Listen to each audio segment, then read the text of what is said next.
আসসালামু আলাইকুম। আবৃত্তি করছি আমার স্বরচিত কবিতা প্রিয়জন যখন দূরে। রিমঝিম বৃষ্টি আর বর্ষার নতুন বাণী, উদাস নয়নে চেয়ে থাকি প্রকৃতির পানে। তোমাকেও পাশে ভাবি মনে মনে, কিন্তু পথের দূরত্বে তুমি বেশ দূরে। ফুলদানিটা সাজিয়ে রাখি কদম ফুল এনে, পুলকিত হবে তুমি দেখবে নয়ন ভরে। কিন্তু পথের দূরত্বে তুমি বেশ দূরে।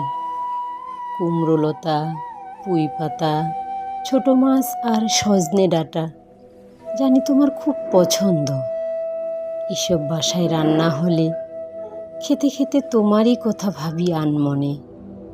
কিন্তু পথের দূরত্বে তুমি বেশ দূরে। ভারী বর্ষণ আর মেঘের গর্জনে হঠাৎ আঁতকে উঠি, তখনও তোমাকে খুঁজি পাশে। কিন্তু পথের দূরত্বে তুমি বেশ দূরে। ধন্যবাদ সবাইকে।